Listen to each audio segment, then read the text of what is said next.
Bismillah, Assalamualaikum warahmatullahi wabarakatuh. Innal hamdalillah nahmaduhu wa nasta'inuhu wa nastaghfiruh wa na'udzu billahi min shururi anfusina wa min sayyiati a'malina may yahdihillahu fala mudilla lahu wa may yudlil fala hadiyalah. Asyhadu an la ilaha illallah wahdahu la syarikalah wa asyhadu anna Muhammadan abduhu wa rasuluh. Qala Allah ta'ala fi kitabihil karim, ya ayyuhalladzina amanu taqullaha haqqa tuqatih wa la tamutunna illa wa antum muslimun. Ya ayuhan nas ittaqu rabbakumul ladzi khalaqakum min nafsin wahidah wa khalaqa minha zawjaha wa bassa minhuma rijalan katsiran wa nisaa'a wattaqullaha alladzi tasaaluna bihi wal arham innallaha kana 'alaikum raqiba. Ya ayyuhalladzina amanu taqullaha wa qulu qawlan sadida yuslih lakum a'malakum wa yaghfir lakum dhunubakum wa may yuti'illaha wa rasulahu faqad faza fawzan 'azima. Amma ba'du fa inna asdaqal hadithi kitabullah wa khairal hadi hadi Muhammadin sallallahu alaihi wasallam wa syarrul umuri muhdatsatuha fa inna kulla muhdatsatin bid'ah wa kulla bid'atin dhalalah wa kulla dhalalatin finnar. Ikhwani wa akhwati rahimani wa rahimakumullah. Alhamdulillah, puji dan syukur kita panjatkan kepada Rabb kita Allah tabaraka wa taala atas limpahan nikmat dan karunia yang Allah tabaraka wa taala berikan kepada kita. Dan di antara nikmat tersebut adalah Allah tabaraka wa ta'ala masih berikan kepada kita nikmat sehat dan nikmat waktu luang, yang mana Nabi yang mulia SAW mengatakan, nikmatani, ada dua nikmat yang banyak manusia lalai terhadap nikmat tersebut, as-sihhatu wal faragh, yaitu nikmat sehat dan nikmat waktu luang. Dan nikmat sehat ini teman-teman yang dimuliakan Allah tabaraka wa ta'ala baru terasa ya apabila orang merasa mendapatkan sakit. Ya udah sakit baru terasa. Tersebar wabah, subhanallah. Mau kajian susah, mau sholat berjamaah sulit. Ya. Kapan sewaktu sakit? Sewaktu wabah ya banyak tersebar. Dan yang kedua adalah al-faragh, nikmat waktu luang. Ya, banyak kita terkadang pada waktu yang diberikan keluangan oleh Allah tabaraka wa taala jarang diisi untuk beribadah kepada Allah tabaraka wa taala, tidak digunakan untuk menuntut ilmu. Ya, kemudian setelah disibukkan baru mau terbuka pikirannya untuk belajar, untuk beribadah kepada Allah tabaraka wa taala, akan tapi ya waktunya telah ya sangat disibukkan sekali.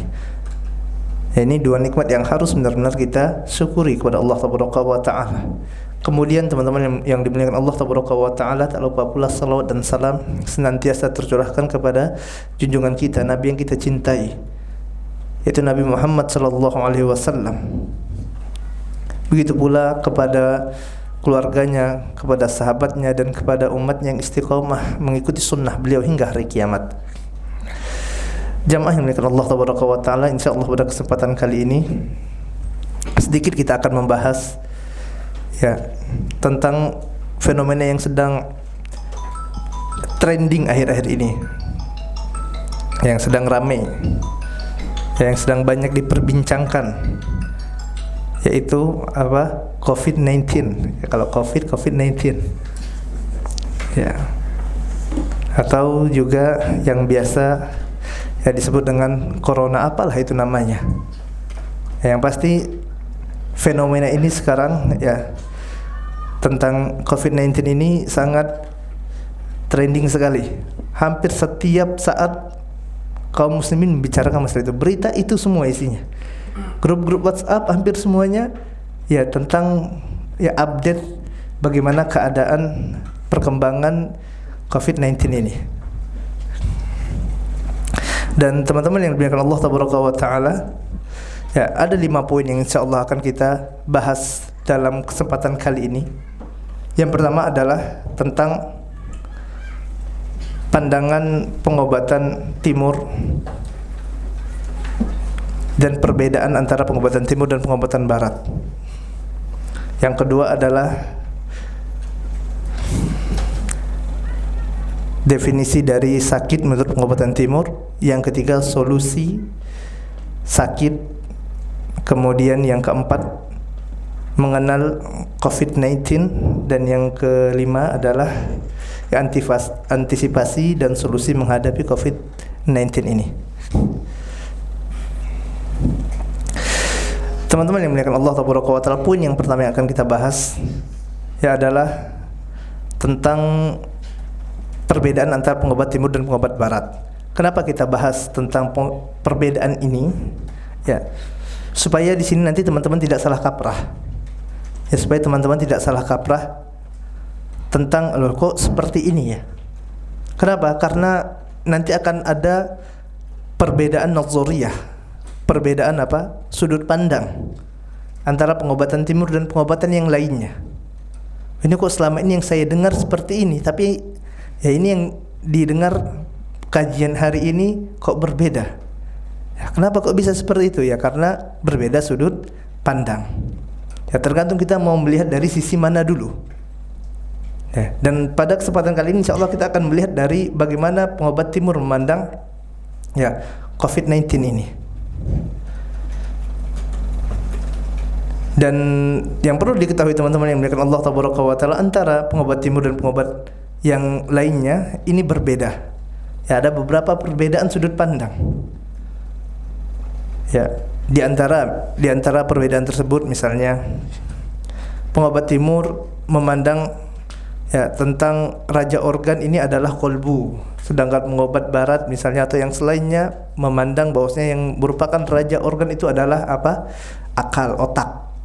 Ya, otak adalah raja organ kata mereka. Sedangkan di kita di pengobatan timur yang merupakan raja organ adalah kolbu. Ini karena nanti turunannya ini panjang nih, panjang ceritanya.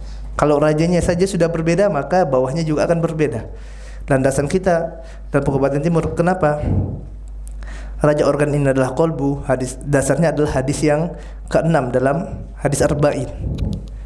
Ya, fa inna fi jasadil mudghah fa idza salat salat jasadi kulluh fa idza fasadat jasadi kulluh ala wa hiya qalbu.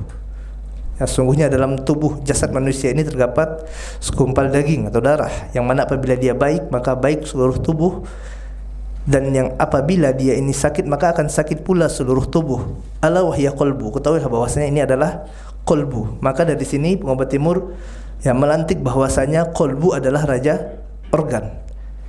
Dan ini berbeda dengan pengobatan yang lainnya. Ini salah satu perbedaannya. Ya. Artinya nanti apabila kolbunya baik, ya pengobat timur akan fokus bagaimana agar menjadikan kolbu ini sehat. Kolbunya bagus, maka seluruh anggota tubuh akan sehat pula. Kenapa? Karena Nabi yang mulia SAW yang mengatakannya. Ya, pengobatan selainnya, ya mereka memiliki sudut pandang tersendiri. Kemudian yang kedua di antara perbedaannya, ya teman-teman yang muliakan Allah Taala, ya pengobat timur ini tidak berdasarkan bedah mayat. Ya kalau pengobatan yang lainnya itu dia bedah mayat kemudian nanti diteliti. Ya, dalam pengobatan timur tidak berdasarkan bedah mayat, akan tetapi berdasarkan fungsi bukan materi.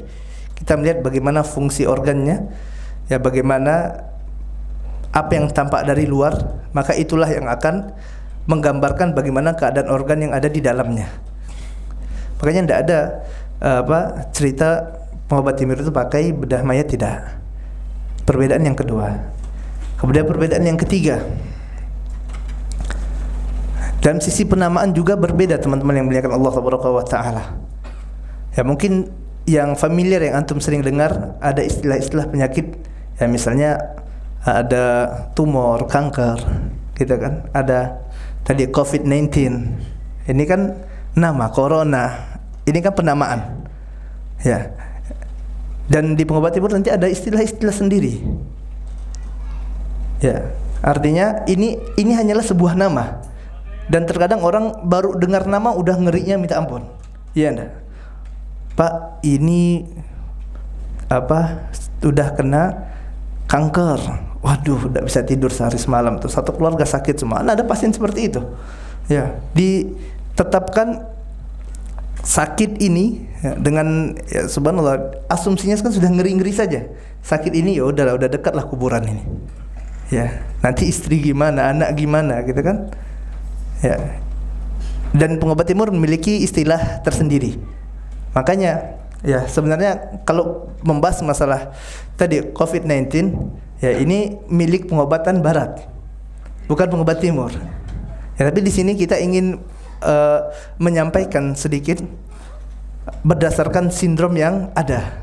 Maksudnya kita akan mengamati ya berdasarkan pengamatan gejala-gejala yang dialami oleh pasien ya, yang terindikasi ya sakit COVID-19 tersebut. Ya. Adapun namanya ya bebas, atau mau kasih nama apa, kasih nama Jono, Joni, atau kasih nama apa, bebas, suka-suka antum saja gitu kan. Ya. Kan beda tuh. Sakit apa? Corona, oh udah takut semuanya. Ya. Sakit apa? Tumor, diabetes, kanker. Ya. Ya kalau misalnya kita mau nama yang lain, ya terserah antum. Ya. Asal orang mau pakai saja, gitu kan? Mau enggak orang memakai nama yang antum bikin? Ya, antum mau kasih namanya curut kah misalnya? Ya suka-suka antum. Ya karena anak benci curut, Ustaz. Ini sakitnya anak benci nih. Gitu kan? Ya. Jadi dari sisi penamaan. Kemudian juga ada beberapa prinsip yang berbeda teman-teman yang dimuliakan Allah Tabaraka wa Ta'ala dalam pengobatan timur dan pengobatan barat. Di antaranya adalah dalam pengobatan timur kita memandang bahwasanya ya ini apa yang dikatakan oleh Imam Ibnu Qayyim rahimahullahu ta'ala anhu, bahwasanya seburuk-buruk pengobat itu adalah pengobat yang sangat terobsesi untuk memberikan obat kepada pasien. Ini dalam pengobatan timur ini pengobat yang paling buruk ini. Ya, yang paling buruk apa? Obsesi, sedikit orang sakit, obat, sedikit sakit, obat. Ya. Dalam pengobatan timur nazariyahnya seperti itu. Makanya apabila ada orang ya pasien yang mengeluhkan penyakit dalam pengobatan timur, solusinya apa? Pertama al-himyah, kemudian hifdzus siha, istifraq. Sebagaimana apa yang dikatakan oleh Ibnu Qayyim rahimahullahu ta'ala anhu. Ya berpantang atau kasih makanan, kasih buah-buahan, udah selesai. Kenapa harus obat? Ya. Dan juga Imam Ibnu Qayyim rahimahullahu ta'ala mengatakan apa? Yang namanya obat itu teman-teman yang dimuliakan Allah Tabaraka wa Ta'ala, kalau dia masuk ke dalam tubuh akan menempati dua posisi. Imma itu menjadi ya penawar bagi penyakit tersebut. Keadaan yang kedua adalah dia akan menjadi penyakit yang baru. Kalau pas dosisnya benar obatnya, dia bisa mengobati penyakit atas izin Allah Tabaraka wa Ta'ala. Kalau tidak, maka dia akan menempati posisi sebagai penyakit. Makanya pengobat timur tidak obsesi memberikan obat. Ya, ada pun pengobat yang lainnya biasanya sangat obsesi. Ya, setiap sakit sedikit dia obat, kan kayak gitu. Ya, ini perbedaan nazariyah. Jadi di sini ya bahkan kadang ada orang tidak sakit pun dikasih obat gitu kan. Ya, dalam pengobatan yang lain misalnya. Anak-anak tidak sakit tiba-tiba dikasih obat saja padahal tidak sakit. Ya, kalau di pengobat timur tidak seperti itu. Karena apa? Karena kita memandang ya kalaupun misalnya harus dikasih obat, maka ini harus benar sekali. Dan itu harus sudah sakit baru dikasih obat. Ya, kalau tidak sakit tidak dikasih obat. Ini nazariyah teman-teman yang dimuliakan Allah Tabaraka wa Ta'ala. Ya, sudut pandang. Di sini ada perbedaan sudut pandang. Pondasinya sudah berbeda. Maka kalau pondasinya sudah beda, cabangnya akan berbeda lagi. Makanya ada pepatah yang mengatakan kita berjalan ke timur, mereka berjalan ke barat. Betapa jauh antara timur dan barat. Nah, maka pada kesempatan kali ini insya Allah kita akan bahas tadi COVID-19 berdasarkan pola pandang pengobat timur. Jadi kalau ada beda-beda, ya antum, oh ini pengobat timur beda, wajar gitu ya. Kemudian poin yang kedua teman-teman yang dimuliakan Allah Tabaraka wa Ta'ala, barakallahu fiyya wa fikum, adalah tentang definisi sakit menurut pengobat timur. Ya, kita harus tahu dulu nih, kita akan bahas penyakit apa sih yang dimaksud dengan sakit tersebut. Ya kan? Kita membahas penyakit ini. Tapi antum selama ini kan tahu sakit menurut pengobatan barat. Menurut pengobatan timur apa enggak tahu kan? Ya, apakah yang namanya sakit itu orang sudah digotong baru sakit, atau orang yang sudah diperiksa hasil laboratoriumnya menunjukkan seperti ini? Itu kan pengobatan barat. Kalau pengobatan timur berbeda lagi. Ya, pengertian sakit ya teman-teman yang dimuliakan Allah Tabaraka wa Ta'ala, yang dimaksud dengan sakit sebagaimana apa yang dikatakan oleh Imam Ibnu Hajar Al-Asqalani rahimahullahu ta'ala anhu adalah ketika tubuh keluar dari keadaan seimbang. Ya, keluar dari keadaan alamiahnya. Ya, sebelum kita membahas lebih jauh tentang definisi sakit ini, ya Al-Imam Ibnu Qayyim rahimahullahu ta'ala membagi terlebih dahulu sakit ini ada dua. Ya, ada penyakit kolbu dan ada penyakit badan. Dikarenakan penyakit ini ada dua, maka terapinya pun akan ada dua pula. Ya, ada namanya terapi kolbu, ada terapi badan. Hal ini sebagaimana apa yang dikatakan oleh Imam Asy-Syafi'i rahimahullahu ta'ala anhu, al-ilmu ilman. Ilmu itu kata Imam Syafi'i ada dua, ilmu din wa ilmu abdan.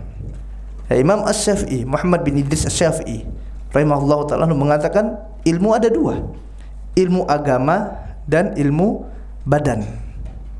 Ya, ilmu agama, ilmu din dan ilmu abdan. Ya, makanya di sini untuk terapinya pun ada dua, terapi kolbu dan terapi badan. Bahkan Ibnu Qayyim rahimahullahu ta'ala mengatakan tidaklah dikatakan seorang itu pengobat ya, apabila tidak bisa mengobati dua hal ini, tidak bisa mengobati kolbu dan badan. Kalau ya hanya bisa salah satunya, dia bisa mengobati kolbu saja atau bisa mengobati badan saja, ini baru dikatakan setengah pengobat, kata Imam Ibnu Qayyim rahimahullah ta'ala, bukan kata ana ya, kata Imam Ibnu Qayyim rahimahullah ta'ala. Ini baru setengah pengobat, ini bisa mengobati badan saja, tidak bisa mengobati kolbu, atau bisa mengobati kolbu saja, tidak bisa mengobati badan. Kenapa? Karena antara badan sama kolbu ini nanti erat sekali hubungannya, antara jiwa dan jasad ini erat. Ya, karena apabila jiwa tersebut ya sudah meninggalkan jasad, orang akan meninggal dunia. Ya, lalu bagaimana bisa dipisahkan antara jiwa dan badan? Tidak mungkin bisa dipisahkan. Begitu juga nanti dengan terapinya. Dan terapi kolbu ini teman-teman dimuliakan Allah tabaraka wa taala, singkat cerita, ya nanti panjang, terapi kolbu itu panjang ya, penjelasannya. Singkat cerita, ya singkat pembahasannya gitu ya. Ya, terapi kolbu ini jauh lebih penting dari terapi badan.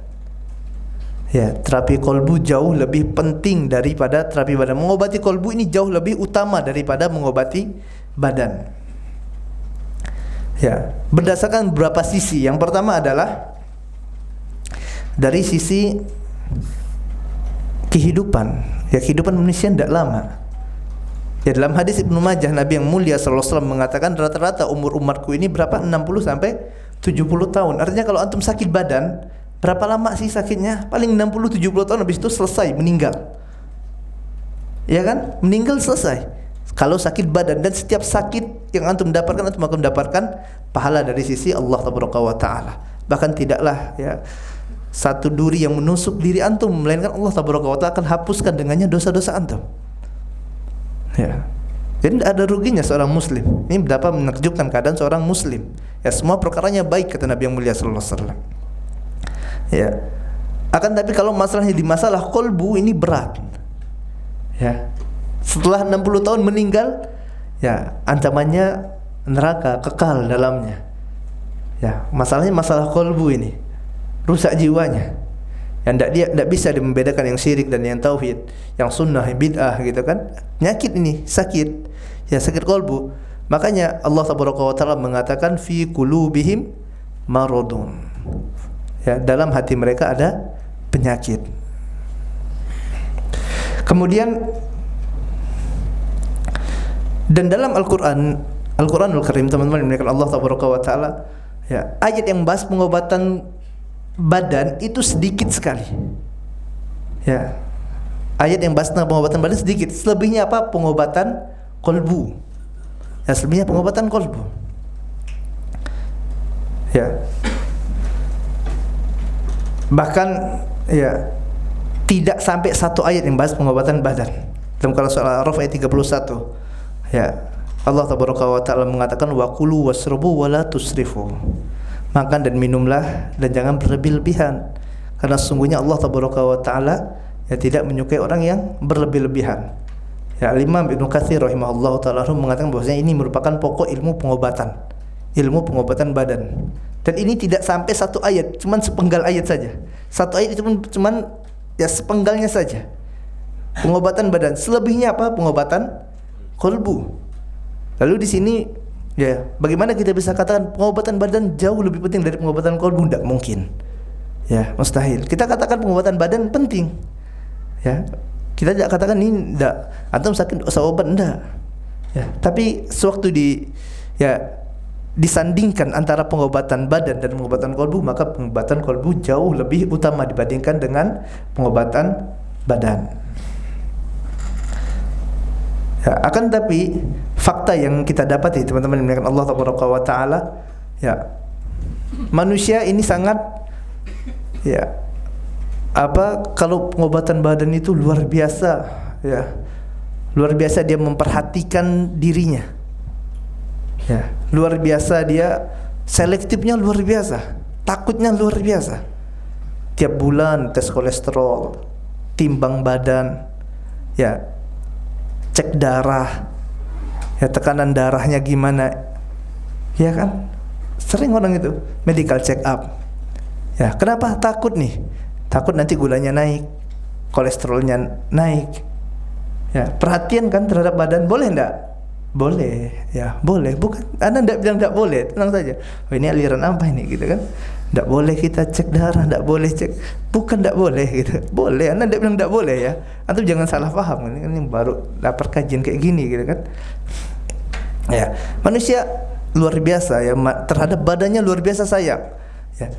Tapi jarang sekali mereka memeriksa tentang keadaan kolbunya. Ya, berapa banyak orang yang datang kepada Ustaz, tolong lihatkan sholat ana benar enggak Ustaz? Ya. Ustaz, coba lihatkan wudu ana benar enggak nih? Sholat ana gimana nih? Sudah sama belum dengan sholat Nabi yang mulia sallallahu alaihi wasallam? Bagaimana akidah ana nih? Tauhid ana gimana? Ya, benar enggak pemahaman ana terhadap takdir Allah? Benar enggak pemahaman ana terhadap ya masalah ini? Terhadap masalah agama ana ini? Ya. Ada tapi sedikit sekali. Ya. Sedikit sekali, bahkan jarang sekali kita dapati manusia yang dia memandang tentang kolbunya, ya, dengan sesuatu yang, ya, yang perhatian yang besar, berbeda dengan badan. Ya, mau tidak mau kita akui seperti itulah keadaan manusia pada hari ini. Ya. Bahkan kita lihat ya teman-teman, Allah Tabaraka wa Ta'ala. Sekarang zaman yang sedang merebaknya wabah seperti ini, kita lihat ya. Maka orang tua sangat selektif sekali kepada anak-anaknya. Ya. Awas jangan pergi ke daerah ini. Sana banyak wabah corona. Ya. Awas jangan pergi ke negara ini ya, jangan pergi ke Cina ya. Kenapa? Itu banyak corona itu. Jangan ke Korea, jangan ke Iran, jangan ke Italia. Yang kayak itu kan Iran banyak juga ya. Iran yang pertama apa? Cina. Kedua Italia. Ketiga Iran. Nah, jangan pergi ke Cina, jangan pergi ke Italia, jangan pergi ke Iran. Kenapa Bu? Tidak boleh. Bahaya corona. Ya, nanti jangkit. Ya, sakit mati nanti. Ya. Ya, kenapa? Takut. Ya, takut nanti akan terkena penyakit badan. Tapi kita lihat bagaimana mereka, ya, apakah seperti itu memandang tentang keadaan kolbu anak-anaknya. Ya, apakah kita dapati mereka kata, awas jangan ke Iran, di sana pemahamannya Syiah. Awas jangan ke Italia, bahaya, di sana banyak ahlul kitab. Ya, nanti bahaya. Awas jangan ke Cina, misalnya sana negara komunis, rusak nanti akidahnya. Ya. Awas, hati-hati jangan pergi ke negara kafir. Ya, nanti ternodai akidah kalian, pemahaman kalian. Jangan duduk-duduk dengan, ya, orang-orang ahlul bidah, ahlul ahwa. Ya. Kalau duduk dengan orang yang sakit corona takut. Tapi kalau duduk dengan ahlul ahwa, ahlul bidah tidak takut. Ya, ambil baiknya. Ya udah, antum duduk sama orang corona aja, ambil yang baiknya, corona jangan diambil gitu kan. Bisa? Tidak bisa. Ya. Makanya Al-Imam Ibnu Sirin rahimahullah ta'ala mengatakan apa? Ya, sesungguhnya ya ilmu adalah agama kalian. Inna hadzal ilma dinun fanzuru amman ta'khuduna dinakum. Ya, sesungguhnya ilmu itu adalah agama kalian, teman-teman yang Allah Taala. Maka lihat dari mana kalian mengambil agama kalian tersebut. Jangan sembarangan duduk. Antum duduk sama orang yang sakit corona saja takut. Lalu bagaimana duduk dengan ahlul bidah, ahlul ahwa, ya, yang dia, ya, bahkan lebih bahaya. Kalau antum duduk sama orang kena corona, ya, jangkit paling 50-60 tahun selesai. Kalau udah kena syahwat syubhat, Udah, bahkan misalnya bisa jatuh ke dalam pemahaman menyimpang, jatuh ke dalam pemikiran-pemikiran takfiri misalnya. Ya, orang semua dikafirkan sama dia. Ya, ini kan bahaya. Ya, bahaya. Ancamannya Pak, akhirat kita nih bahaya. Apalagi misalnya duduk sama orang-orang kufar yang mereka tidak pernah ridho sampai kita masuk dalam agama mereka. Ya. Bergeser akidah kita katakan semua agama benar misalnya. Padahal Allah Taala katakan innad dina indallahil Islam. Ya, kenapa? Karena banyak kawannya orang Nasrani. Banyak temannya orang-orang yang ateis misalnya kan.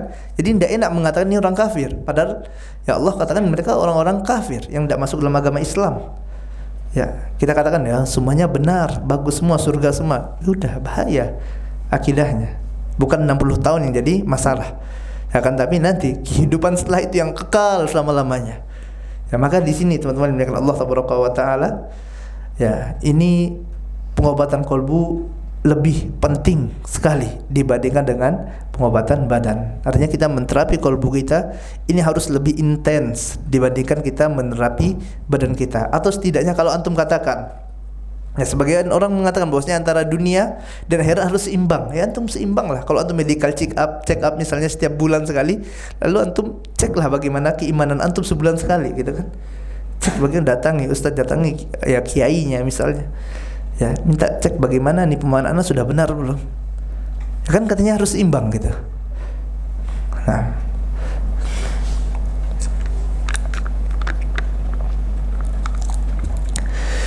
teman-teman yang dimuliakan Allah Taala, ya. Kembali kita masuk dalam kita akan bahas pengobatan badan ya. Kita tidak akan bahas pengobatan kolbu karena pengobatan ya kita sejoganya kita bahas pengobatan kolbu setiap hari Rabu sama Ahad gitu kan. Ya cuma ini saja nih pengobatan badan gitu. Tapi ada gitu. Ya, kita balik pada pengobatan badan ya. Mu'allif rahimahullah ta'ala mengatakan badan itu ada 3 keadaan.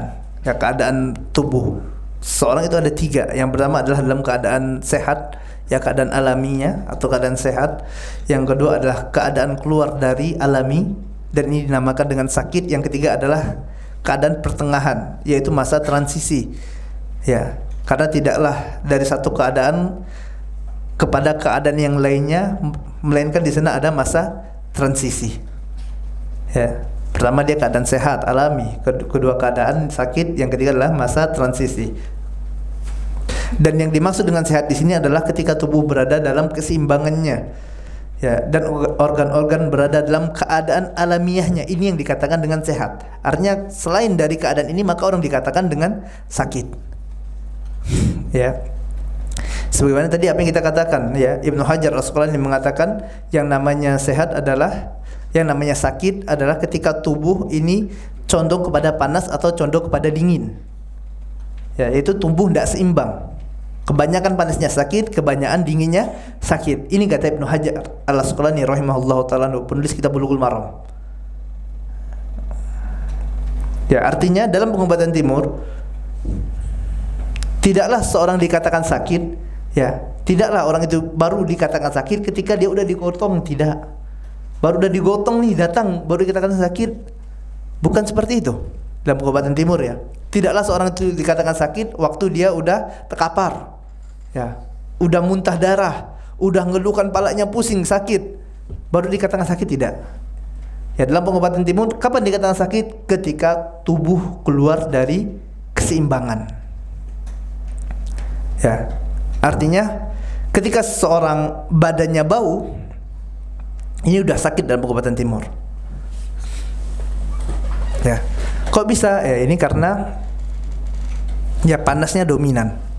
Tubuh udah keluar dari keseimbangan. Karena kalau misalnya dia seimbang maka badannya tidak akan bau dong. Ya, kok bisa orang ini badannya bau yang lain tidak bau?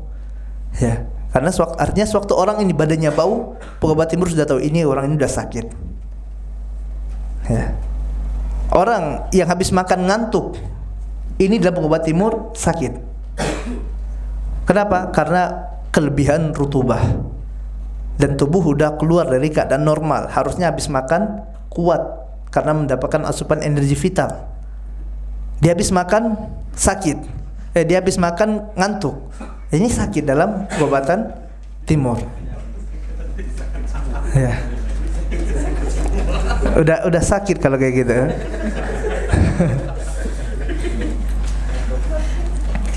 Ya, begitu juga dengan misalnya ya anak-anak yang sudah ya masih SMP, SMA atau masih muda udah ubanan, ini pun sudah sakit. Ya, karena harusnya anak-anak muda belum ubanan dong. Ya, ini sudah ubanan. Ini ada ya ini udah keluar dari keseimbangan. Artinya teman-teman yang dimuliakan Allah Taala, dalam pengobatan timur kita melihat penyakit itu sudah muncul sedini mungkin. Ya, sewaktu tubuh sudah tidak normal, nih, sudah keluar dari keseimbangan, pengobat timur mengatakan ini sudah sakit, artinya sudah harus diterapi. Jangan nunggu udah tidak bisa bergerak dulu tangannya baru diterapi, udah itu ribet tuh. Ya, udah orang terkapar dulu baru mau diobati, ini kan ya ribet masalahnya kayak gini. Ya, karena penyakit itu kan ada tingkatan-tingkatannya. Ya, seperti halnya juga COVID-19 itu. Corona itu kan ada tingkatan-tingkatannya. Hari pertama begini, kedua, ketiga, keempat seperti ini. Ya, tidak langsung satu hari langsung keadaan yang berat sekali kan, tidak seperti itu. Ada tahapan-tahapannya kan. Ya. Maka tadi dalam Kabupaten Timur dari awal harus sudah terdeteksi, harus bisa dilihat dulu. Ya. Karena tadi yang namanya penyakit kalau masuk ke dalam tubuh nanti akan ya ada berapa tingkatannya. Ya, pertama misalnya ya panas, misalnya ini ada patogen yang masuk dari luar. Dan COVID-19 ini merupakan patogen, penyakit yang masuk dari luar. Ya, dia ada tahapannya. Misal yang pertama ya dia masuk dia masih di permukaan tubuh, belum masuk nih, masih di permukaan tubuh. Ya panas ya. Kita contohkan misalnya panas sajalah. Panas di permukaan tubuh. Ya. Mungkin badan orang itu sudah panas gitu kan. Badannya hangat tapi masih lancar aja dia lari-lari anak-anak itu gitu kan. Masih main-main kayak biasa kita, padahal kita rasa udah hangat badannya. Tapi belum jatuh, belum tumbang. Ya, masih masih beraktivitas kayak biasa, main-main muter-muter, lari-lari gitu kan. Padahal ini penyakit sudah ada, sudah masuk di permukaan. Dibiarkan masuk ke dalam. Akhirnya penyakit itu ya menyerang energi vital. Ya, menyerang energi vital baru anak itu lemah. Itu udah masuk, penyakitnya udah pada tahap berikutnya itu. Ya sudah lemah badannya, ya udah enggak bangun gitu kan, lemah dia. Dibiarkan lagi, ya masuk lagi panas, menyerang cairan. Ya bawaannya haus saja terus. Ya, kemudian nanti panas menyerang darah. Ya kan bisa sampai muntah darah. Ya, dan ini ada tahapan-tahapannya. Ya. Dan definisi sakit menurut pengobat timur adalah sewaktu dari gejala awal. Ya, sewaktu dia keluar dari keadaan normal, ini sudah dikatakan sakit. Ya, makanya udah dilihat nih, dari awal ada ciri-cirinya keluar dari keseimbangan, harus segera diperbaiki. Ya, tadi Ibnu Hajar Al-Asqalani rahimahullah ta'ala mengatakan sewaktu tubuh keluar dari keseimbangan, ya dia condong kepada panas atau condong kepada dingin, ya maka ini sakit. Dan sewaktu dalam keadaan yang demikian, maka sudah harus ditindaklanjuti, dan ini akan lebih mudah insyaallah. Ini lebih mudah. Kenapa? Karena masih tahapan awal. Ya, azan ya. Ya, kita dengarkan azan dulu. Ya, sallallahu ala nabiyina Muhammadin wa ala alihi washabihi wasallam. Alhamdulillah, salatu wassalamu ala Rasulillah nabiyina Muhammadin wa ala alihi washabihi wa man walah. Allahumma salli ala Muhammad wa ala ali Muhammad kama sallaita ala Ibrahim wa ala ali Ibrahim innaka Hamidum Majid, wa barik ala Muhammad wa ala ali Muhammad kama barakta ala Ibrahim wa ala ali Ibrahim innaka Hamidum Majid. Nasta'nif darsana, kita lanjutkan pelajaran kita. Ya. Selanjutnya muallif rahimahullah ta'ala mengatakan bahwasanya penyebab badan keluar dari keadaan seimbangnya, keadaan alamiahnya, atau penyebab sakit ini ada dua sebab. Ada dua sebab yang menjadikan seseorang sakit. Yang pertama adalah sebab yang berasal dari dalam tubuhnya sendiri, ya, atau dikenal dengan istilah angin dalam. Yang kedua adalah yang berasal dari luar, atau patogen, penyakit yang masuk dari luar kemudian masuk ke dalam tubuh. Ya, penyebab penyakit dalam Ya, nanti ada korelasinya ini. Antara antara yang angin dalam dengan angin luar. Yang mana luar ini tidak bisa memudaratkan kalau tidak ada dalam yang nyambut gitu. Ya mesti ada masalah di dalam tubuh sehingga virus atau yang lainnya ya, atau penyakit yang kita kenal dengan istilah patogen yang berasal dari luar, ya ini bisa masuk ke dalam tubuh. Ya mesti ini dalam juga ada masalah. Dan penyebab penyakit dalam di sini dibagi menjadi 5 macam kata muallif rahimahullah taala anhu, yang nantinya akan ya disebut dengan 5 emosi ya penyebab penyakit. Yang pertama adalah gembira, kedua sedih, ketiga khawatir, 4 takut, 5 marah.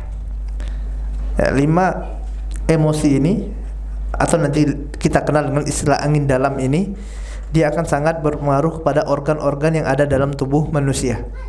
Ya, organ-organ penting dalam tubuh kita, baik itu jantung, paru-paru, ginjal. Ya, yang mana dia akan memberikan dampak yang signifikan bagi organ-organ tersebut.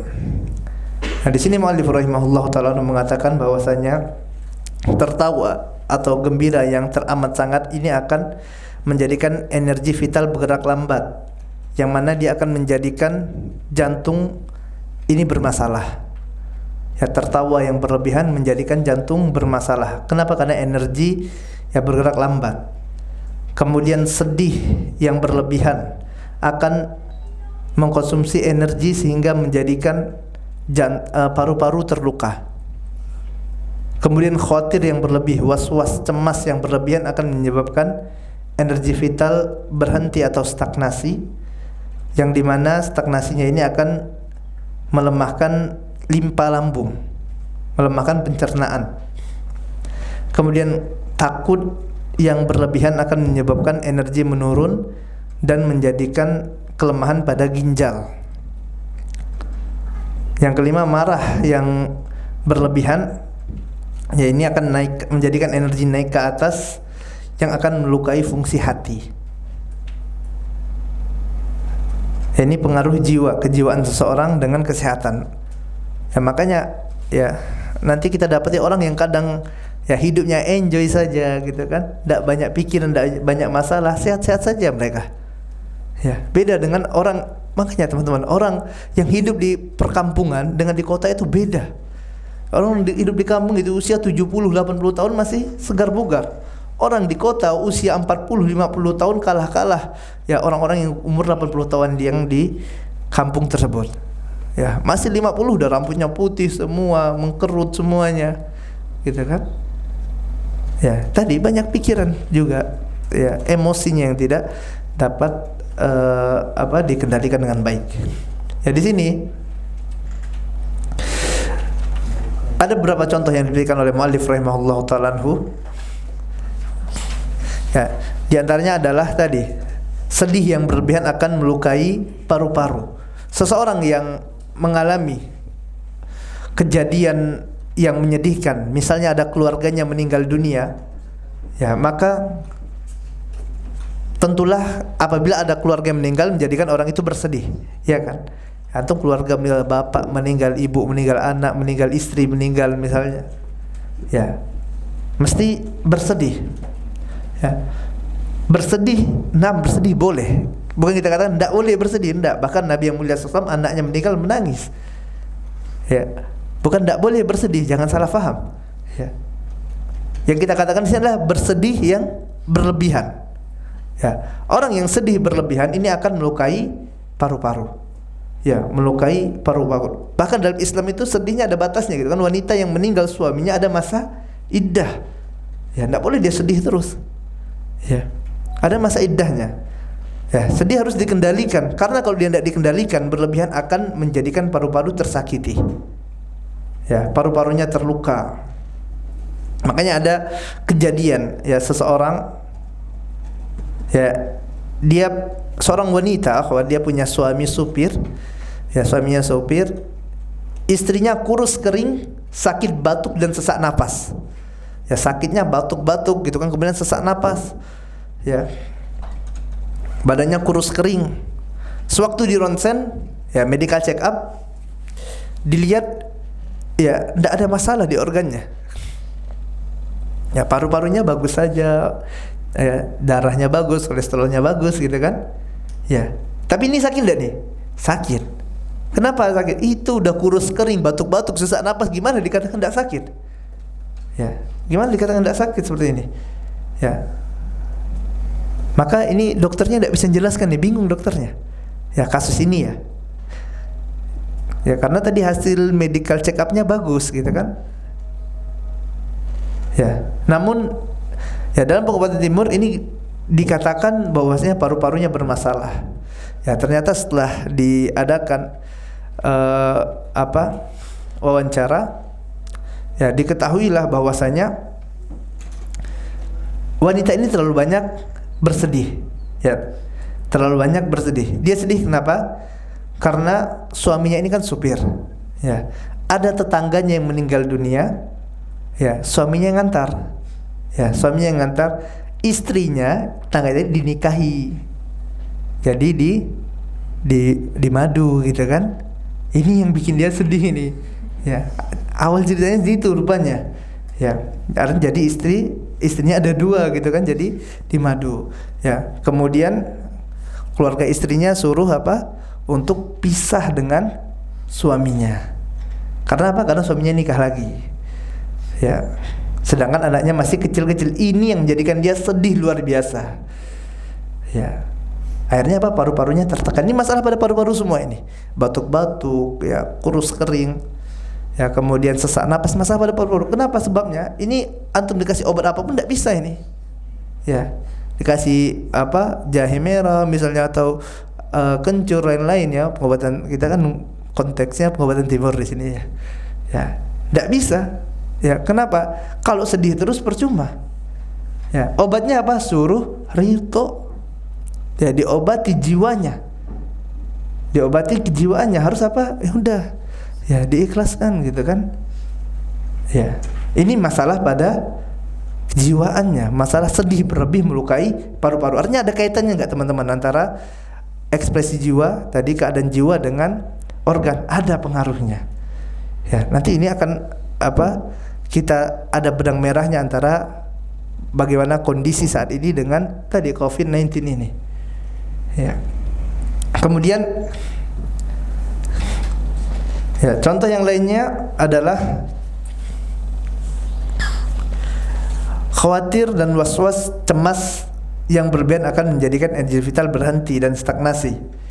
Ya, sehingga menjadikan transportasi energi vital ini menjadi terhambat, dan energi vital ini transportasinya dikuasai oleh limpa lambung. Makanya khawatir, cemas berlebihan melemahkan fungsi limpadan lambung. Ya, seorang yang tadi khawatir berlebihan akan menjadikan ya limpa lambungnya bermasalah, pencernaannya bermasalah. Biasanya orangnya nanti ada mah. Biasanya orang mah ini ya khawatirnya berlebih. Ya, kemudian takut yang berlebihan akan melemahkan fungsi ginjal. Ya, orang yang takut wajar gitu kan. Tapi kalau takut berlebihan menjadikan ginjalnya lemah.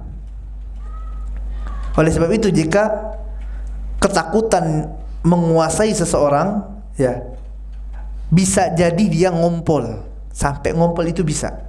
Kenapa? Karena takut. Ya kan? Pernah antum melihat kasus seperti itu? Orang ketakutan, ditakuti sama temannya, kencing di celana. Ya. Kemudian kasus yang lain, misalnya orang sewaktu diminta untuk maju berbicara di hadapan khalayak, ya, atau akan tiba giliran dia maju, takut dia. Bawaannya apa? Mau ke WC. Aduh, kok jadi mau ke WC ya? Iya kan? Pengalaman nih kayaknya. Ya. Nah, suruh maju, ya grog, ya. Ini ginjalnya tertekan. Ya, ginjalnya tertekan. Nah, sehingga dia tidak bisa, ginjalnya melemah dan tidak bisa mengendalikan kandung kemih. Artinya di sini, ya teman-teman yang dimuliakan Allah Taala, ya takut yang berlebih ini akan melemahkan fungsi ginjal. Ya, jantung juga seperti itu ya. Ini penyakit angin dalam. Angin dalam. Atau mencatat poin-poinnya, nanti di kesimpulannya nyambung semua. Kemudian yang poin selanjutnya adalah Pola penyakit angin luar.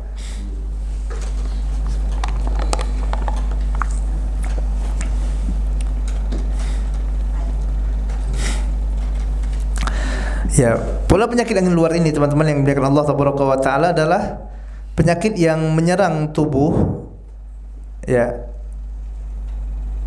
yang berasal dari luar, ya, patogen yang berasal dari luar tubuh.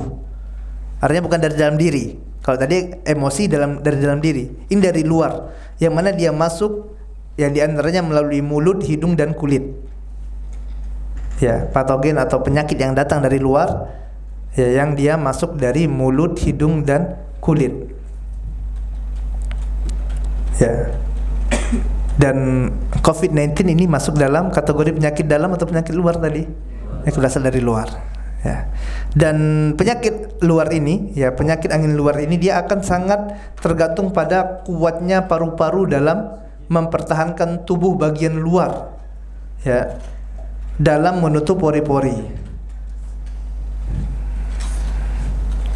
Ya. Nanti bagaimana keadaan paru-parunya? Karena paru-paru yang berfungsi untuk, ya, membuka dan menutup pori-pori. Apabila pori-pori terbuka, penyakit bisa masuk dari pori-pori. Dan di antara penyebab mudahnya, ya, penyakit itu berkembang,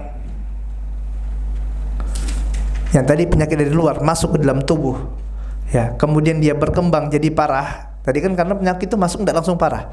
Ya, di antara penyebab mudahnya dia masuk, ya, kemudian masuk dalam tubuh, ini kan Anda katakan tadi dia harus ada yang nyambut dari dalam nih. Kalau tidak ada yang nyambut, tidak jadi itu penyakit.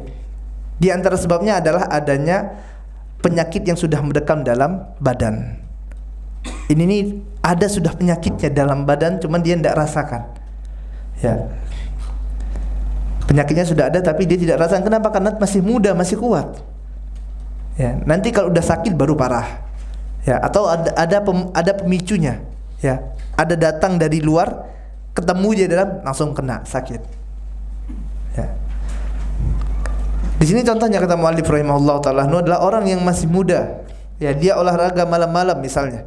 Ya, main bulu tangkis, main futsal malam-malam. Ya, maka orang yang seperti ini, ya, sama saja dia telah menimbun penyakit yang nanti dampaknya akan dirasakan oleh tubuh di masa yang akan datang. Ya, dia sudah nabung nih penyakitnya. Sekarang, Ustaz, Anda sekarang tidak sakit kok.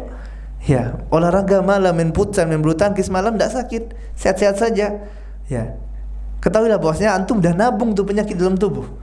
Ya, belum sekarang dirasakan. Tunggu nanti saatnya, gitu kan? Dan pengobatan timur sudah antisipasi penyakit yang mendekam seperti ini. Ya. Sudah diantisipasi penyakit ini. Jadi, ya, antisipasi kita ini bukan baru ada datang penyakit kita antisipasi, teman-teman, Allah Subhanahu wa taala. Nah, misalnya penggunaan masker ini antisipasi. Ya, ini antisipasi kan? Ya, tapi dalam pengobatan timur kita udah jauh-jauh hari udah antisipasi dulu. Dan dari sekarang antum tidak terlambat gitu kan? Harus antisipasi, jangan sampai ada hawa mendekam yang tadi penyakit yang sudah tertimbun dalam badan. Ya. Ini tindakan antisipasinya. Kemudian di antara penyebab adanya penyakit yang mendekam dalam badan tadi yang dia bisa akan jadi pemicu adalah orang yang sembarangan dalam mengkonsumsi makanan. Ya, makanan apa aja masuk dalam badannya. Padahal sebab penyakit ini diantaranya adalah kata Imam Syafi'i rahimahullah ta'ala adalah makan yang berlebihan. Ya. Makanya tadi Ibnu Katsir rahimahullah ta'ala mengatakan, ya, sepenggal ayat ini, makan dan minum dan jangan berlebihan, ini merupakan inti dari ilmu pengobatan. Dan penyebab penyakit yang paling banyak dari apa? Dari makanan. Ya, dari makanan yang makan masuk ke dalam badan jadi penyakit. Ini udah mendam nih dalam tubuhan tuh. Dan kayak tadi COVID-19 atau corona itu cuman apa? Pemicu yang datang dari luar. Ya kan ada pemicunya itu. Jadi dalam ini udah siap nyambut gitu kan, yang mana nih yang datang dari luar nih. Ya, makanya kalau seandainya dalam ini baik-baik saja ndak ngaruh. Ya, antibodinya kuat. Makanya tidak semua orang kena gitu kan.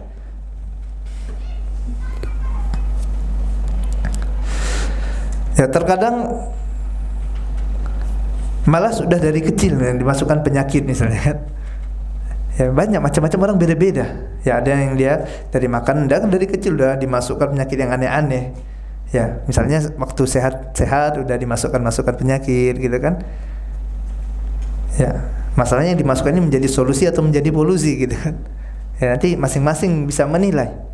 Ya apakah dengan misalnya tadi diberikan seperti ini akan menjadikan kaum muslim jadi sehat, ya jadi kuat, ya antibodinya kuat, sehingga dampaknya apa, rumah sakit kosong dong harusnya.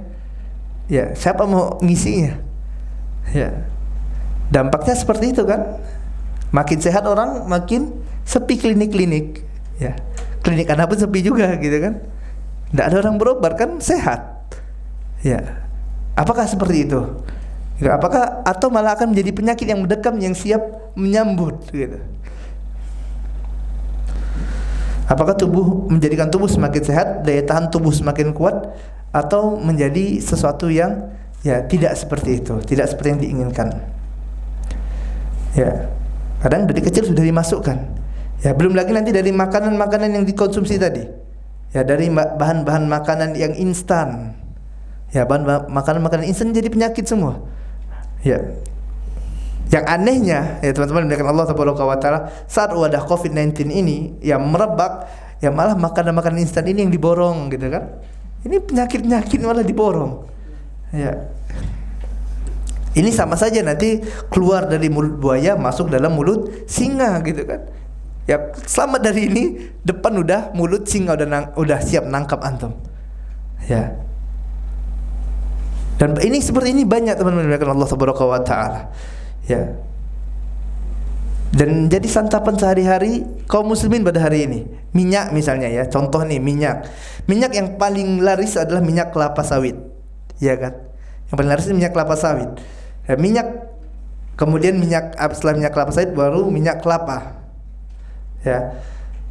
Ada enggak antum yang pakai minyak zaitun untuk goreng?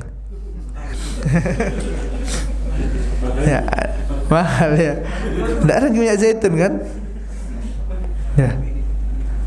Padahal yang murah pun ada, minyak canola, ya bunga matahari ini bagus. Ya minyak bunga matahari. Ya, ada juga minyak beras. Ya. Ataupun minyak jagung. Ya, tapi yang dimilih malah minyak kelapa sawit.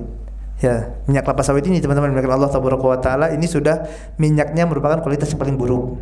Diproses dengan cara yang paling buruk pula. Ya, prosesnya pun buruk. Iklannya sih 2, 3, 4 kali saringan gitu kan.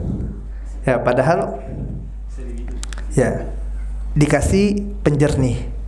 Minyak itu ada penjernihnya, antum cek saja. Yang namanya bromida. Bromida ini merupakan ya bahan pemicu timbulnya kanker.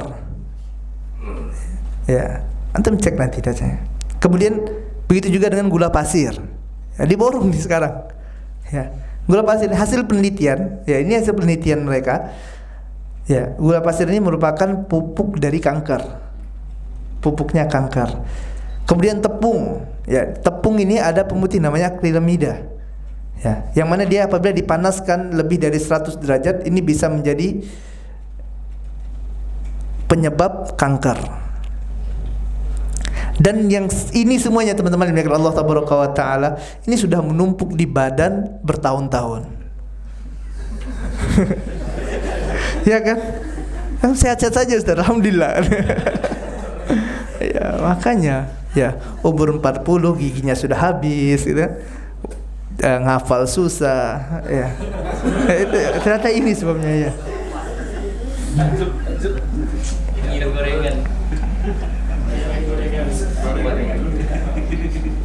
Dan kalau orang yang kayak gini, ya tadi sewaktu datang penyakit dari luar, ya apapun jenisnya gitu kan, tidak hanya COVID-19, ya tidak cuma corona saja, penyakit-penyakit akan mudah masuk. Kenapa? Karena timbunan penyakit dalam tubuhnya sudah ada, ya sudah ada di timbunnya. Tinggal nanti bagaimana pertahanan tubuh bagian luar. Tadi kita katakan ada pertahanan tubuh bagian luar. Ya, kalau pertahanan ini sudah jebol, ya masuk ke dalam itu udah ada yang nunggu dalam. Ayo tafadhol, gabunglah dia gitu kan. Ya. Kemudian solusi ketika sakit. Nih solusinya nih, poin yang ketiga.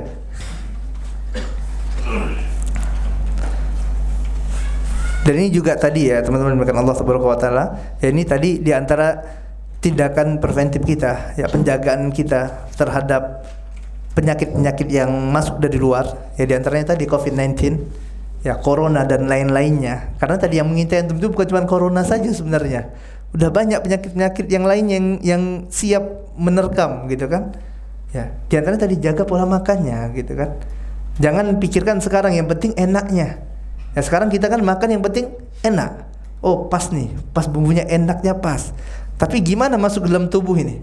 Ya, ini jadi penyakit ya atau ya ini makanan ini akan manfaat untuk tubuh, untuk jadi vital dan darah yang selanjutnya akan dapat mendekatkan tulang belakang untuk antum bisa mudah beribadah kepada Allah Subhanahu wa taala.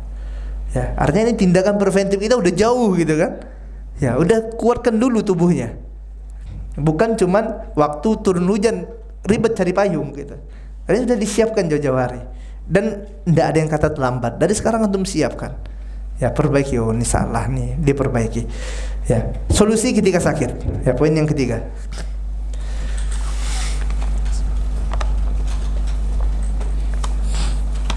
Berkata Imam Ibnu Qayyim Al-Jauziyah rahimahullah taala anhu, ya kaidah dalam menjaga diri dari penyebab penyakit ini ada 3. Kata Imam Ibnu Qayyim rahimahullah taala anhu.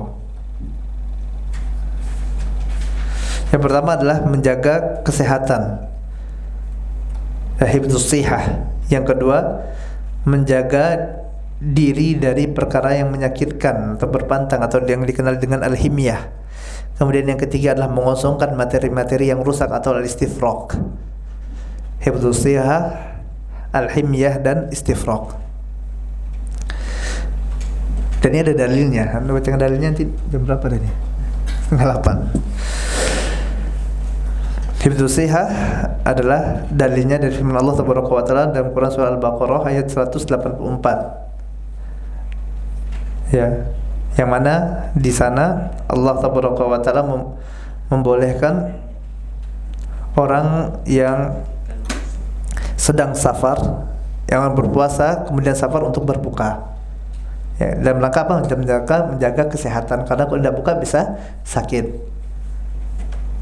Ya, kemudian yang kedua adalah mengosongkan materi yang rusak. Ya, ini juga dalam Quran surah Al-Baqarah dalam ayat tentang haji. Ya, wa atimul hajja wal umrata lillah, ya ila akhirih. Ila akhir ayat, ya ila akhirha. Sampai akhir ayat yang mana nanti seorang jadi bolehkan untuk menghilangkan, menggundulkan kepalanya. Ya, menggundulkan kepalanya untuk menghilangkan materi-materi yang dapat merusak tadi. Ya, di antaranya ada gatal ya, atau ada kutu dan lain-lain. Ya, untuk membotak kepalanya pada saat ihram, guna menghilangkan materi-materi atau sumber-sumber penyakit yang tersimpan di kepala tadi. Ya, kelembapan dan lain-lainnya. Ya, dan termasuk jenis istifraq ini adalah berbekam. Bekam ini termasuk jenis istifraq yang mengosongkan materi yang rusak.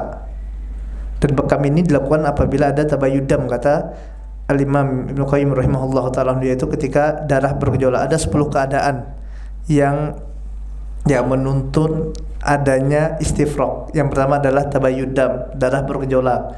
Kemudian yang kedua mani yang meronta. Yang ketiga air kencing. Yang keempat kotoran ya atau tinja. Yang kelima buang angin. Kemudian yang keenam al-qaih atau muntah. Yang ketujuh bersin. Kedelapan ya tidur. Yang kesembilan lapar, makan. Yang kesepuluh adalah haus. Ya, kemudian kaidah yang ketiga adalah al-himyah. Al-himyah adalah ya menjaga diri dari perkara-perkara yang dapat merusak kesehatan atau berpantang. Dan di sini muallif rahimahullah taala mengatakan Allah Subhanahu wa taala menuntun hamba-hambanya kepada 3 kaidah ini, yaitu hifdzus siha, al-himyah dan istifraq apabila terjadi penyakit. Ya, dalilnya tadi itu sudah kita sampaikan ya. Kemudian poin yang keempat adalah kita mengenal ya salah satu jenis penyakit yang lagi marak sekarang, yaitu COVID-19. Ya. COVID-19 menurut nama yang mereka berikan. Nama kita, antum mau kasih nama apa nih? Terserah antum lah gitu kan. Tadi teman-teman memberikan Allah Tabaraka wa Ta'ala ini nama ya, ini nama, dan sebenarnya dalam pengobatan timur kita tidak mengenal nama-nama seperti ini. Ya, tidak mengenal nama COVID-19 atau corona atau kanker, diabetes, Ebola dan lain-lainnya. Ya, jadi kita pengobat timur menghukuminya berdasarkan apa? Ya, berdasarkan sindrom pemeriksaan. Jadi waktu pasien datang misalnya, ya kita lihat apa nih keluhannya. Kita tidak perlu namanya, gitu kan? Kita lihat keluhan yang dirasakan itu apa. Ya, misalnya di sini sakit tenggorokan. Ya, kemudian tidak bisa napas, gitu kan? Ya. Atau suara yang mudah serak. Ini kan gejala-gejala dari COVID-19 tadi. Ya. Dan ini banyak nih tahapan-tahapannya. Antum udah sering lihat mungkin. Ya. Ala kulli hal teman-teman yang muliakan Allah Tabaraka wa Ta'ala, dari gejala-gejala ini, jadi kita melihat dari gejala-gejalanya ya. Gejala-gejala yang tampak, manifestasi klinis dari tadi pasien yang ada di lapangan. Ya, dari hasil mereka yang bikin, gitu kan, mereka yang tunjukkan. Ya. Maka untuk antisipasi dan solusi menghadapi COVID-19 ini, poin yang terakhir, poin yang kelima. Ya, kesimpulannya juga ini. Ya, bahwasanya yang pertama, penyakit yang harus kita ingat yang pertama kali adalah ya, penyakit ini datang dari sisi Allah Taala. Ini yang harus kita tekankan, dan ini akidah kita, keyakinan kita. Ya, artinya apa?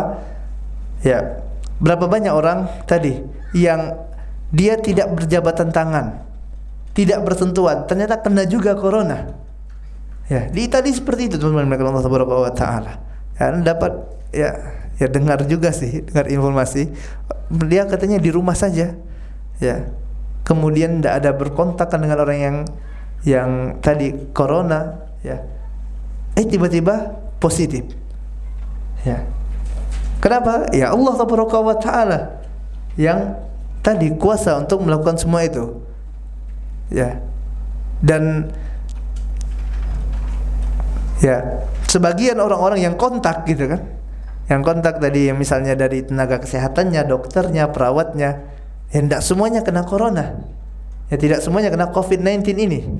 Ya, artinya apa? Tadi ya Allah Taala yang menetapkan, ya fulan ini akan sakit gitu kan. Ini kena virus ini ndak. Ya, yang mana semuanya akan tidak lepas dari takdir Allah Taala. Artinya ini sudah ketetapan Allah Taala. Ya. Makanya intinya kita tidak bisa merasa aman. Ya, karena apa? Karena tadi kematian kapan bisa datang.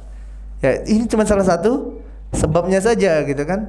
Cuma salah satu sebabnya. Artinya tadi yang pertama kita perbanyak minta kepada Allah Taala, ya, untuk tadi diselamatkan dari musibah, dari bala tersebut. Ya, perbanyak istighfar. Ya, tingkatkan lagi ibadah kepada Allah Taala. Allah yang menurunkan penyakit, dan Allah Taala yang akan mengangkatnya pula. Ya, sehebat apapun orang itu bikin ya penawar misalnya kan. Ya, kalau Allah mau binasakan suatu umat, hancur. Ya, tidak ada ceritanya ya. Sekuat apapun dia. Ya, kalau Allah mau selamatkan, Allah selamatkan.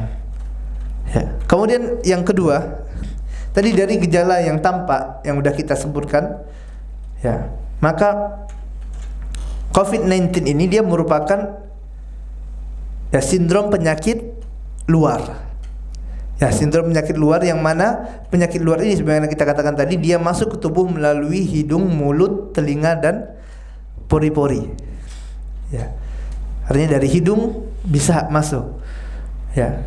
Ini penyakit luar. Ya, dia COVID-19 masuk penyakit luar. Kemudian dari mulut juga bisa.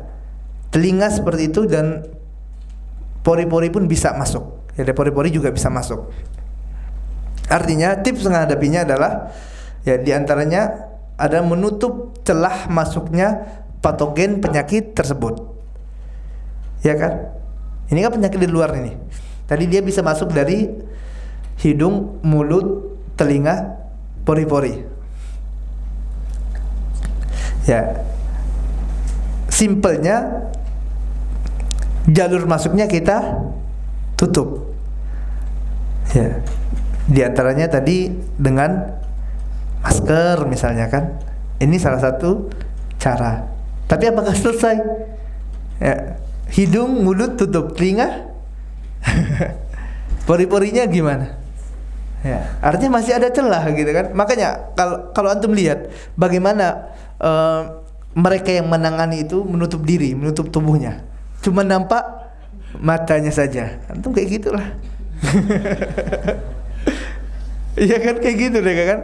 Kalau cuma pakai masker, ya pakai masker khair insyaallah. Yang tertutup apa? Hidung, mulut, telinga buka, pori-pori buka, masih bisa masuk. Ya. Tapi bukan berarti tidak boleh sama sekali, boleh. Ya, tapi tadi kalau yang terbaik tutup semua. Makanya mereka tutup semua, cuma nampak matanya saja. Ya.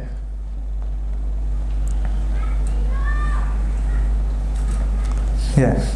Artinya tadi ditutup. Kemudian yang ketiga, penyakit luar jika masuk ke tubuh, dia akan berhadapan dengan pertahanan tubuh. Tadi sudah kita katakan. Kalau ini kan patogen dari luar nih, COVID-19 ini. Tadi kalau kita menutup semua, mungkin enggak? Mungkin. Tapi sulit ya. Mungkin kan? Mungkin tutup semua, cuma nampak matanya saja. Ini mungkin, tapi sulit lagi. Ya, sulit atau gimana keluar pakai kayak gitu terus gitu kan? Dan itu subhanallah ya. Ya. Artinya ya udahlah kayaknya susah gitu kan. Biar dia masuk, udah masuk kita bantai gitu. Ya, misalnya kan kayak gitu. Jadi penyakit yang dari luar ini jika dia masuk dalam tubuh kata muallif rahimahullah taala anhu, ya, maka dia akan berhadapan dengan pertahanan tubuh. Ya, jenderal pertahanan tubuh yaitu paru-paru. Ya, kok dari mana penetapannya ya? Dari raja kolbu adalah raja organ adalah kolbu. Ya, nanti Al-Imam Ibnu Qayyim rahimahullah taala anhu dalam Miftah Darus Sa'adah mengatakan bahwasanya paru-paru ini merupakan tukang kipasnya kolbu. Jadi dia ajudannya ya, jenderalnya lah. Artinya dia yang berfungsi atau bertugas untuk menjaga kedaulatan tubuh. Ya, menjaga pertahanan tubuh dari serangan yang berasal dari luar ini. Ya, tugasnya paru-paru. Sebagaimana apabila musuh ingin menyerang suatu negara, maka dia akan menghadapi pertahanan negara tersebut. Ya, begitu juga suatu penyakit yang akan menyerang tubuh, dia akan menghadapi pertahanan tubuh. Apabila pertahanan tubuh ini kuat, maka penyakit tidak akan bisa masuk. Ya, jelas ya. Sebagaimana tadi pertahanan negara itu kuat, ya musuh mau masuk di luar tidak bisa, habis sudah kena babat di luar. Ya, baru mau masuk udah dihancurkan. Ya, artinya jika pertahanan tubuh seorang kuat, maka penyakit apapun termasuk COVID-19 tadi, ya dia tidak akan bisa masuk ke dalam tubuh. Ya, tapi kalau pertahanan tubuhnya lemah, ya udah, ya gampang. Makanya kita lihat teman-teman mendengar Allah Taala, ya ada orang kena hujan sedikit langsung sakit, iya kan? Tapi ada tuh anak-anak antum lihat main-main dia berlari-lari hujan lebat, anteng-anteng aja. Antum dulu mungkin hujan-hujan main bola biasa-biasa saja gitu kan? Ya, kenapa? Karena pertahanan tubuhnya kuat, siap gitu kan? Siap menghadapi penyakit tersebut. Dan antum enjoy dak waktu main bola hujan-hujan itu? Enjoy aja. Ya, enggak pernah antum gerutu, wah ini hujan lagi, malah suka kan? Ya malah suka, dinikmati gitu. Demam enggak habis tuh? Enggak demam. Kalau demam 1 hari udah selesai. Tapi jarang sekali sakit. Kenapa? Karena kolbunya kuat. Ya, ndak ditakut-takuti. Nanti antum kalau main bola hujan-hujan, demam, sakit. Tapi karena apa? Karena antum suka. Ya, diabaikan saja, malah pertahanan tubuh kuat. Kenapa? Karena bawaannya enjoy. Ya, santai, kuat saja. Ya, kolbunya mutmainnah. Gitu kan, tenang. Ya, tapi kalau ditakut-takuti, antum nanti tuh pulang hujan-hujan, demam nih, sakit nih. Sakit akhirnya kena hujan sedikit ya pala pusing dah. Ya, ngapa? Banyak pikiran. Ya baru banyak mikirkan tugas, mikirin hafalan dia. Ujian lagi. Kena ujian setetes aja udah pusing dah malah. Baik. Artinya di sini ya pertahanan tubuhnya harus dikuatkan. Ya. Dan tadi yang didaulat sebagai organ yang memelihara pertahanan tubuh ini adalah paru-paru. Ya, artinya kuatkan paru-paru. Ya bagaimana menguatkan paru-paru ya? Dengan mengkonsumsi ya bahan-bahan yang sifatnya pedas dan hangat. Ya seperti misalnya jahe. Ya, makanya orang kalau masuk angin, Pak, ya, minum jahe hangat, udah selesai. Ya, selesai. Ya, kenapa? Diusir dia. Baru mau masuk permukaan itu. Ya udah diusir penyakitnya. Ya, diusir dengan keringat. Ya kan? Antum berkeringat kan, minum jahe, keluar keringatnya, keluar juga penyakitnya. Ya. Bisa juga dengan kencur. Ya, kencur bisa. Ya, makanya orang enggak ada tuh cerita orang habis hujan-hujanan, ya, kemudian cari teh es. Ada ceritanya. Ya, itu demam gitu. Ya. Pasti carinya kan teh hangat, ya. Carinya yang hangat-hangat. Karena apa?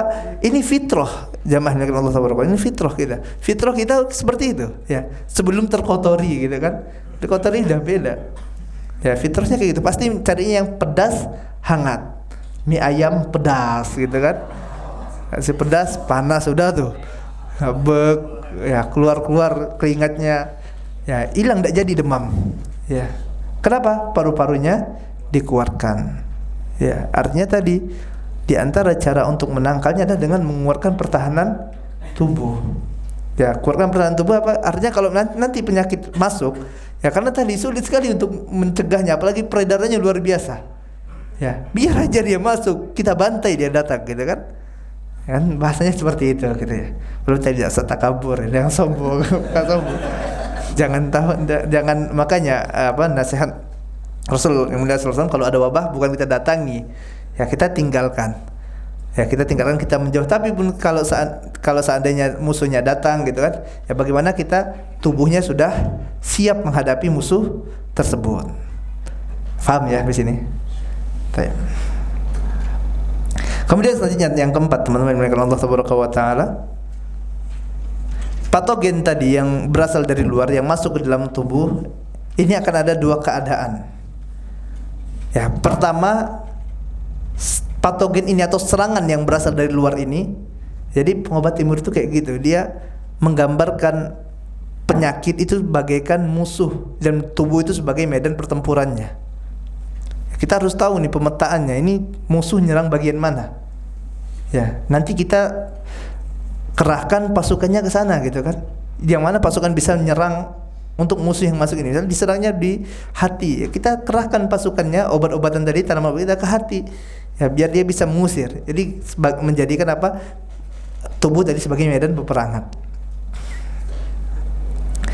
Dan serangan dari luar ini, teman-teman yang Allah Subhanahu wa taala, ya, yang pertama dia bisa bersifat ekstrim. Serangan tubuh, serangan penyakit di luar ini luar biasa kuat datang masuk ke dalam tubuh. Ya, panas, yang panas sangat kuat sekali. Virusnya, ganasnya luar biasa. Ya. Maka dalam keadaan tubuh yang normal akan jebol pertahanannya. Kenapa? Karena kuatnya ya serangan dari luar tadi. Ekstrim gitu kan.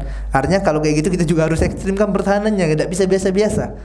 Artinya sewaktu banyak wabah gitu kan, artinya kita pertahanan tubuhnya tidak bisa biasa-biasa ini. Ya, pertahanan tubuhnya harus dikuatkan. Kenapa? Ini karena lagi ada musim wabah. Ya, kita ikhtiar gitu kan. Bentuk ikhtiarnya kita kuatkan pertahanan tubuhnya. Ya, tadi mungkin dari jalur masuknya kita tutup semuanya. Kemudian kalaupun ada jebol masuk 1-2, ya dari pertahanan tubuh kita juga sudah siap. Ya. Yang kedua adalah serangan yang biasa-biasa saja. Ya, sedangkan pertahanan tubuh lemah. Nah, itu tadi kita katakan serangannya biasa aja sebenarnya. Penyakit dari luar ini biasa, tapi karena tubuhnya lemah, ada teman-teman itu yang anaknya tidak boleh kena hujan setetek saja, tidak boleh. Antum punya ada kayak gitu kawan? Ada itu. Ya. Baru berlari ya. Kenapa? Hujan. Lihat mana hujannya setetes aja gitu kan. Udah takut sekali anaknya. Ya, ini bagaimana bentuk antibodinya gitu kan? Padahal anak-anak kampung itu berlari-lari hujan-hujan biasa saja. Ya. Biasa saja, melumpur main ini kan biasa saja deh. Ya. Kemudian yang kelima, teman-teman yang Allah Subhanahu wa taala, pertahanan tubuh juga akan berantakan. Ya, ini pertahanan tubuh kita juga akan berantakan. Ya. Jika ada penyusup yang ada di dalam. Tadi ada serangan nih COVID-19 dari luar. Ya, sebenarnya tubuh kita mampu. Cuman karena ada penyusup di dalam, wah ini jadi ya menghancur, leburkan pasukan dari dalam. Artinya bahaya nih kalau ada penyusup ini ya. Penyerang itu sebenarnya kuat, negara itu kuat sebenarnya. Ya, tidak mampu negara lain dari luar untuk menyerangnya. Tapi karena ada penyusup, ada mata-mata, ya ada yang berkhianat dari dalam, maka hancur, dirusak dari dalam. Dan penyusup di sini adalah tadi ada angin dalam. Ini kita balik tadi Anda udah bahas tentang angin dalam. Ya, angin dalam ini adalah penyusup dalam tubuh. Ini udah penyakit dalam tubuh. Makanya tadi penyakit ini harus, kalau tidak ada penyakit ini, tubuh insya Allah kuat. Yang masalah adalah tadi ada penyusup ini. Ya, ada angin dalam. Ya, angin dalam dari emosi tadi. Ya, takut yang berlebihan. Tadi kita katakan kan, takut yang berlebihan melemahkan ginjal, khawatir, cemas melemahkan limpa lambung. Ya, ini sebenarnya penyusup dari dalam. Ya, dari dalam tubuh kita. Belum lagi ditambah penyakit yang telah mendekam. Ya, artinya di sini teman-teman yang Allah Subhanahu wa taala, khawatir yang berlebihan, takut berlebihan, ini bukan malah akan menolak penyakit tersebut. Ya, bukan nih malah jadi mengeluarkan antibodi antum, bukan. Ya, untuk melawan COVID-19 tadi. Tapi malah akan melemahkan.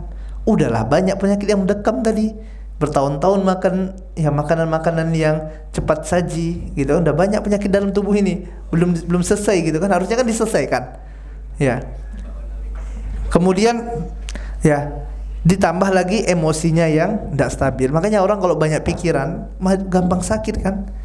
Ya, tadi kita katakan, ya, pikirannya luar biasa, khawatir ini nanti gimana, ya, nanti kalau saya meninggal gimana istri saya, kalau saya meninggal gimana anak saya, ada sekian, anak satu gimana, anak kedua gimana, nanti nikahkannya siapa, pikirkannya, padahal belum aja meninggal gitu. Ya, udah meninggal, itu lagi dipikirkannya nanti ya. Khawatir berlebihan ini nanti gimana kalau saya kena COVID-19 ini, ya. Gimana ma'had jadi libur? Ya, siapa yang mau ngajar lagi? Gitu kan? Gimana ini saya? Gimana? Ya, nanti istri saya gimana? Kok saya meninggal karena COVID-19 ini? Nikah lagi gimana? Gitu kan? Gimana nanti anak-anak saya gimana? Ya, takut, khawatirnya luar biasa. Ya. Dan ini malah bukan menguatkan tubuh jamaah Allah Subhanahu wa taala. Malah akan menjadikan tubuh semakin melemah. Ya, semakin lemah. Ya, dalam hubungan antar organ, ya, muallif rahimahullah taala melanjutkan, paru-paru ini diapit oleh limpa dan ginjal, ya, dan dipelihara limpa dan mentonik ginjal paru-paru tersebut. Oleh sebab itu apabila terdapat masalah pada paru, ya seperti batuk, asma, dan COVID-19 ini menyerang paru-paru. Tadi kita katakan gejala-gejalanya kan, ya asma, ya napasnya terganggu, tenggorokannya sakit. Ini kan masalah paru-paru. Ya. Dan apabila tadi terdapat masalah pada paru-paru seperti asma, batuk dan lain-lain, ya, sakit tenggorokan dan termasuk tadi ya COVID-19 ini, ya, maka secara tidak langsung akan langsung berkaitan dengan organ limpa dan ginjal pula. Ya, oleh sebab itu jika ingin ya menguatkan paru-paru, ya menguatkan paru-paru tadi, maka harus perhatikan pula keadaan limpa lambung dan ginjalnya, pencernaan dan ginjalnya. Ya, oleh sebab itu yang bahan obat yang sering digunakan ya untuk mengatasi, untuk menguatkan paru-paru, ya mengatasi orang-orang misalnya yang tadi batuk berdahak atau ya masalah pada paru-paru lah, ya sesak nafas, ya, influenza dan lain-lainnya misalnya kan, termasuklah tadi masalah pada paru-paru ini. Ya, di antara bahan-bahan obat yang biasa digunakan adalah bahan-bahan obat yang dia rasanya pahit. Ya, kenapa? Karena dia bisa menguatkan limpa dan lambung dari sisi jantung. Ya, obat yang pahit, yang karakteristiknya pahit seperti apa? Temulawak, ya, kunyit, sambiloto. Makanya sekarang kunyit, temulawak itu mahal harganya, ya kan? Udah dicari orang, jadi borong. Ini dia dapat menguatkan ya limpa lambung dari sisi jantungnya. Nanti kalau limpa lambungnya kuat, dia akan memelihara paru-paru. Ya, ini artinya orang kalau udah sakit paru-paru, ini ceritanya penyakitnya udah masuk ini. Ya, penyakitnya sudah kena. Ya, ini untuk ngobatinya adalah dari sisi limpa lambungnya. Ya, pakai kunyit, kemudian temulawak bisa digunakan. Ya, diminum pagi, siang, sore 3 kali sehari. Sebaliknya, tadi apabila kita menguatkan melalui sisi limpa lambung, ya sebaliknya apabila limpa lambung ini dilemahkan, ya tadi yang melemahkan limpa lambung apa sih? Emosinya, khawatir, cemas, berlebihan. Ini kan melemahkan limpa lambung.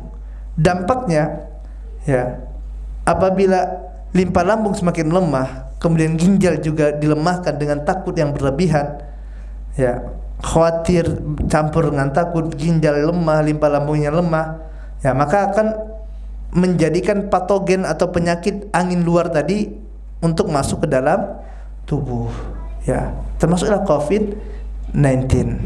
Ya, karena penyakit di luar itu banyak, tidak cuma ini saja yang intinya tuh, virus itu banyak sekali di luar. Ya. Baik itu COVID-19, 16, 17, gitu kan? Berapa lagi? Tintin gitu ya, banyak. Ya, banyak COVID itu. Ya, pokoknya yang Tintin lah gitu ya. Itu siap semua. Ya, kalau antum khawatir takutnya berlebih, udah masuk dia. Ya, dan ternyata teman-teman yang Allah Tabaraka wa Ta'ala, ya, dua faktor ini ya sangat banyak menimpa kaum muslim pada hari ini. Cemas berlebihan, takut berlebihan. Semua orang takutan kayaknya. Iya enggak sih? Takutnya luar biasa sekali. Ya, takutan luar biasa. Ya. Kenapa? Karena suguhan media. Ya, suguhan media, dan antum tahu lah media itu gimana sih? Dia mengiring opini itu luar biasa. Ya, harus seperti ini, gitu kan? Diarahkan seperti itu. Padahal dia bukan akan menguatkan tubuh, malah akan menjadikan tubuh semakin lemah. Nanti buat dijual antivirusnya sekian. Ya, udah, gitu kan?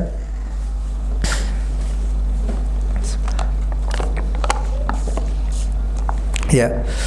Dan tadi teman-teman mereka Allah Tabaraka wa Ta'ala, ana ndak khawatir kok katanya. Ana ndak takut, ana ndak cemas. Tidak khawatir, tidak cemas, tidak takut ini bukan amalan lisan. Faham antum?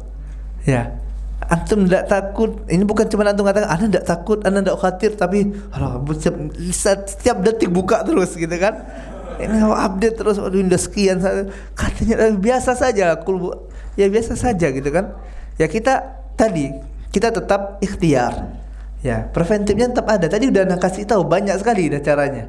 Ya bahkan bukan cuma mulut sama hidung, telinga pun tutup, pori-pori tutup semua gitu kan. Preventifnya.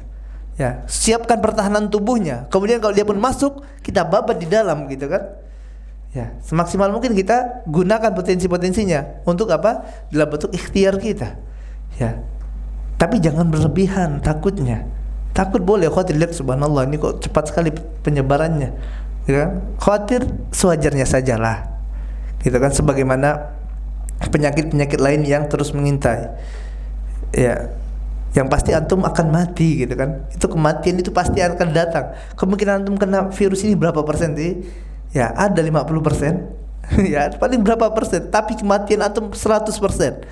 Ya, enggak tahu sampai depan kena tabrak orang udah meninggal. Ya. Depan kena apa jatuh, terpleset, meninggal udah selesai. Ya, enggak sampai cerita corona. Ya. Udah kematian itu selalu akan siap merenggut nyawa. Makanya khawatir, takut, naam, tapi jangan berlebihan. Ya. Kemudian yang keenam adalah ya langkah-langkahnya untuk menguatkan pertahanan tubuh. Tadi kan kita kuatkan pertahanan tubuh. Di antara untuk menguatkan pertahanan tubuh adalah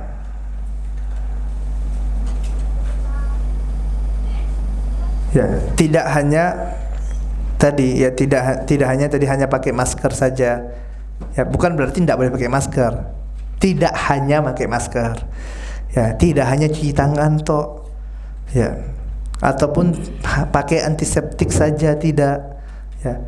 Akan tetapi ya yang lebih penting dari itu diantaranya adalah tadi perhatikan bagaimana pola hidup kita, tidur kita gimana, ya jam berapa tidur, apakah suka begadang, ya atau jam 9 malam sudah tidur, ya karena kata Imam Ibnu Qayyim rahimahullahu taala anhu, ya seorang yang tidak tidur pukul 9, ya pukul 9 itu orang sudah dianjurkan untuk tidur.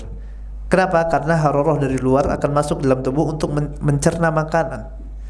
Artinya seorang yang tidak tidur pada pukul 9 malam maka akan banyak makanan dan dicerna, dan itu akan menjadi penyakit. Dan seorang yang tadi dia tidur di pukul 9, ya bangun sepertiga malam tahir, maka sepertiga dari penyakit sudah bisa diatasi, kata Imam Ibnu Qayyim rahimahullah taala. Ya, artinya dengan tidur tidak begadang, jam 9 tidur udah. Belum jam 9 kan? Baru jam 8 masih 1 jam, masih lama. Ya. Jam 9 tidur atau setengah 10 lah gitu kan. Setengah 10 udah tidak apa gitu kan. Ya. Jangan malam-malam begadang. Apa artinya antum pakai masker tapi begadang? Ya, cuci tangan tapi tidurnya berantakan, pola hidupnya berantakan. Ya ini menjaga dari satu sisi, tidak dari sisi yang lainnya. Ya. Kemudian tidak olahraga pada malam hari. Tadi sudah kita katakan. Ya ini antum ya tenis meja malam-malam ya. Jangan futsal malam-malam gitu, bulu tangkis malam-malam. Ya, mau apa gitu kan?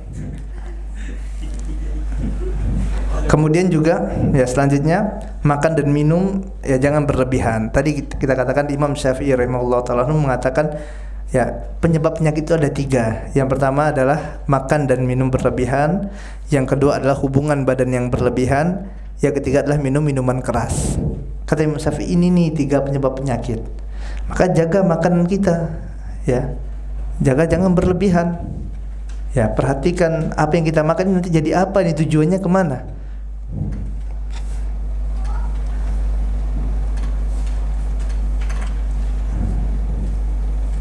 Ya, kemudian di sini ya Ma'alif rahimahullah ta'ala mengatakan tadi pertahanan tubuh tidak akan kuat, akhi. Ya, kalau kita cuma pakai masker, antiseptik, cuci tangan, namun tadi tidurnya begadang, malam-malam olahraga, kemudian banyak pikiran, ya, sehingga tidak menjadikan kolbu menjadi tenang. Ya, banyak pikiran, takut, khawatir, ya, berlebihan. Jadi apa? Hati kita tidak tenang. Ya, bawaannya cemas terus. Ya, takut terus gitu kan. Padahal tadi ya apabila kolbu ini kuat, maka tubuh juga akan sehat kan. Nah ini kolbunya dibikin gaduh terus, ditakut-takuti terus. Siapa bikin? Antum juga bikin takut sendiri gitu kan. Setiap detik buka terus beritanya. Ya, update-nya ya udah jangan berlebihan lah. Al-Qur'an enggak gitu juga antum bukanya gitu kan. Ya, kalah-kalah mau buka Al-Qur'an gitu. Ini subhanallah, ya setiap detik waduh udah sekian. Itu kalau waktu antum gunakan untuk baca Quran berapa banyak, makanya ndak hafal-hafal gitu kan. Buka Covid terus gitu. Hafalannya sangsut. Baik.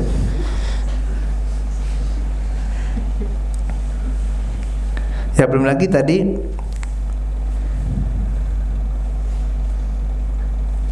ya banyak pikiran sehingga tidak menjadikan qalbu mutmainnah. Padahal Rasul katakan apabila ya qalbu ini baik maka akan baik pula seluruh anggota tubuh. Namun qalbunya tidak tenang dan ketakutan terus. Belum lagi ya sebagian mereka minum minuman keras seperti minum air, makan tidak dijaga, hal haramnya dibabat. Ya maka akan mudah sekali dijebol pertahanan tubuhnya. Antum lihat bagaimana apa yang mereka makan. Ya, tadi orang-orang yang udah banyak tersebarnya itu di mana? Cina, ya. Kemudian di Italia, Iran. Ya, gimana makanan mereka? Ini 3 sebabnya kata Imam Syafi'i makan makanan berlebih. Ya, mereka tidak peduli halal haram. Ya, orang negara komunis gitu kan. Ya, mereka tidak beriman kepada Allah. Ya, orang-orang ya ahlul kitab juga seperti itu, yang diharamkan dimakan, minum-minuman keras juga. Ya, akhirnya pertahanan tubuhnya berantakan. Ya, seorang muslim harusnya tidak seperti itu dong. Harusnya kuatkan nih pertahanan tubuhnya. Ya, karena tadi muslim makannya tidak sembarangan. Ya, kemudian ya tidak minum minuman keras. Harusnya lebih kuat nih pertahanan tubuhnya. Tapi kok ada kena, Ustaz? Ya, bisa juga kena gitu kan. Tidak ada yang aman. Ya.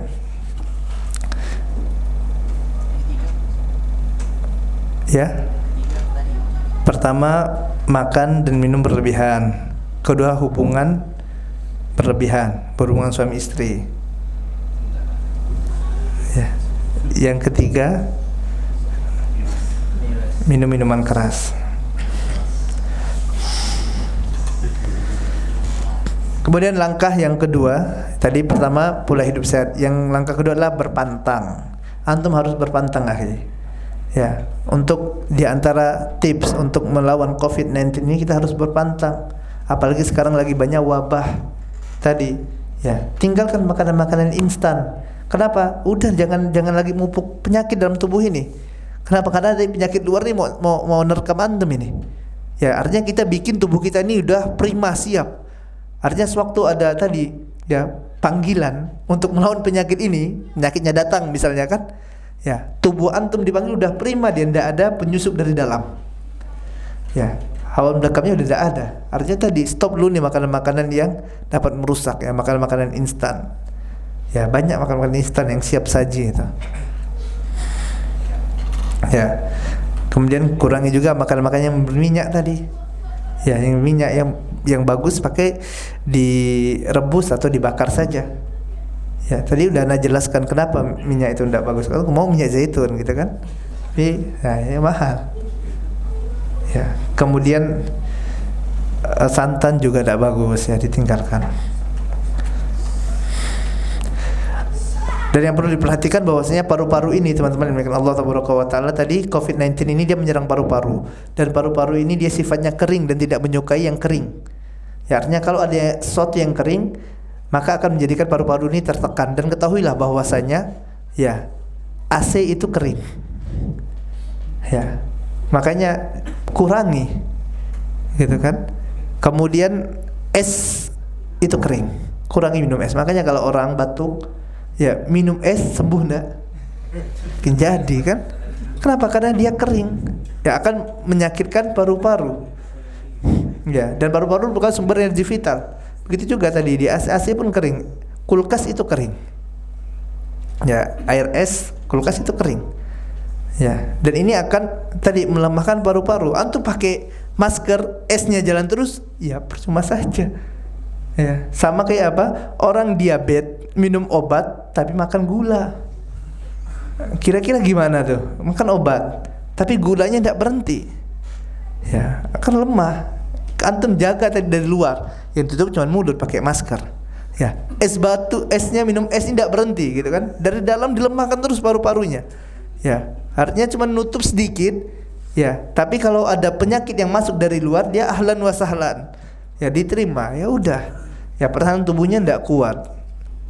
Ya, maka ini harus diperhatikan. Artinya tadi harus seimbang nih.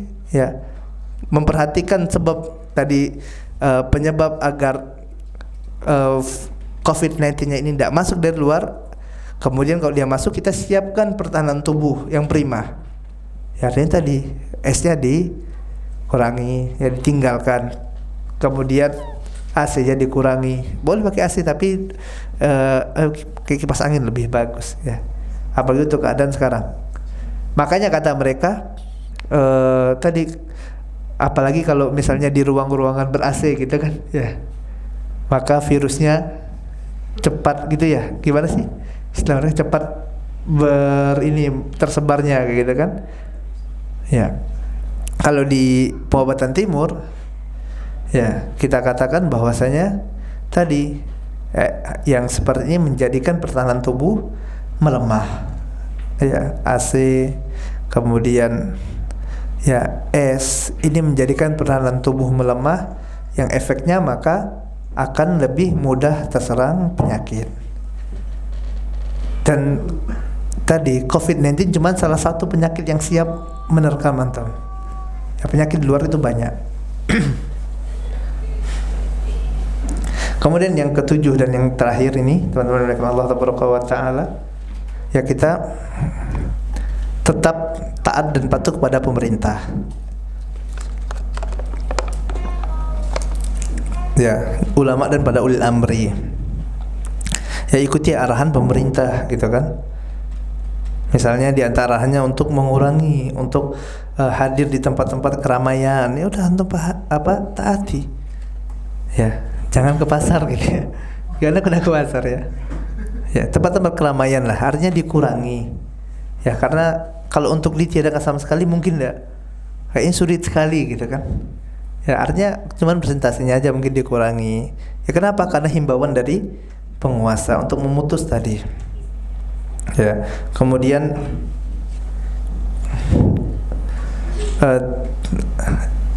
pemerintah tadi menyuruh untuk liburkan sekolah SD sampai SMA. Ya udah, anak-anak antum jangan masuk sendiri gitu kan.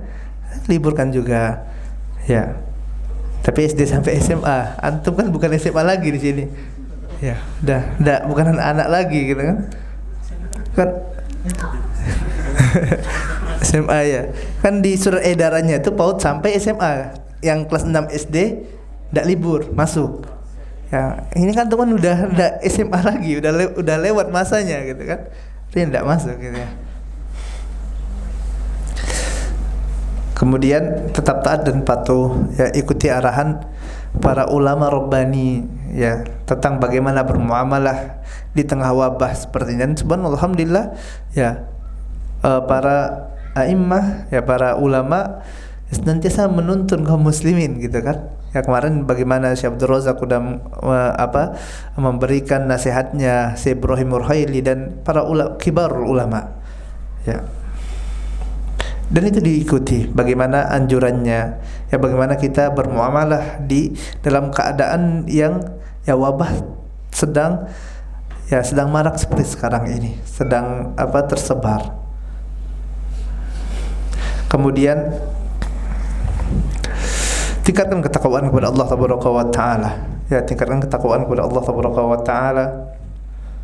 Ya, kita lihat bagaimana manusia sangat bersemangat pada hari ini borong sembako. Lihat, ada tanya sama Iqbal kemarin, gimana Iqbal, masih normal gak? Itu orang pada borong katanya, pada borong sembako. Iya sih.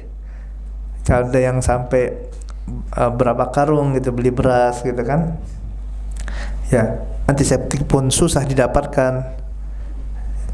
Ya. Kemudian masker pun harganya melambung tinggi sekarang. Ya.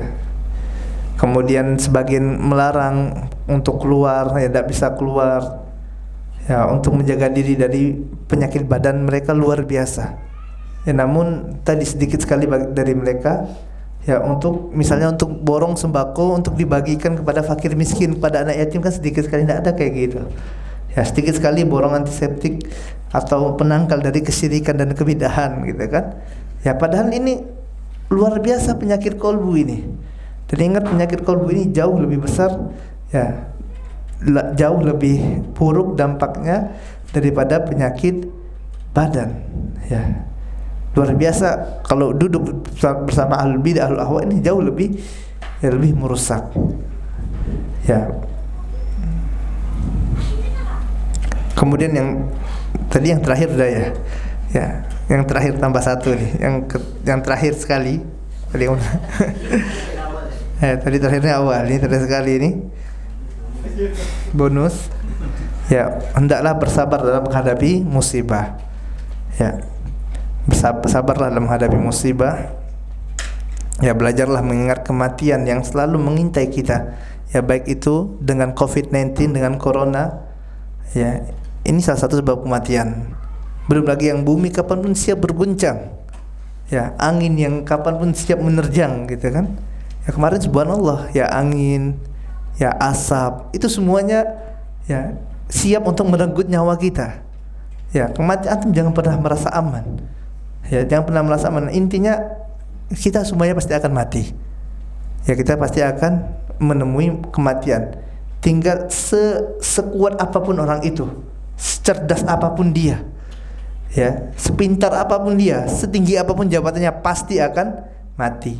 Tidak ada yang tidak mati. Tinggal masalahnya bagaimana nanti, ya, kita menemui kematian tersebut. Apakah kita mati dalam keadaan su'ul khotimah ataukah mati dalam keadaan husnul khotimah? Ini yang pembedanya. Ya, adapun kematian pasti semuanya merasakan. Ya, kullu nafsin dha'iqatul maut. Setiap yang bernyawa pasti akan merasakan kematian. Ya. Tinggal masalahnya tadi, ya, su'ul khotimah atau husnul khotimah, itu saja. Ya, dan mudah-mudahan Allah Taala menganugerahkan kepada kita husnul khotimah. Dan tawakal ini, ya, kita bertawakal kepada Allah, dan tawakal bukan meniadakan ikhtiar.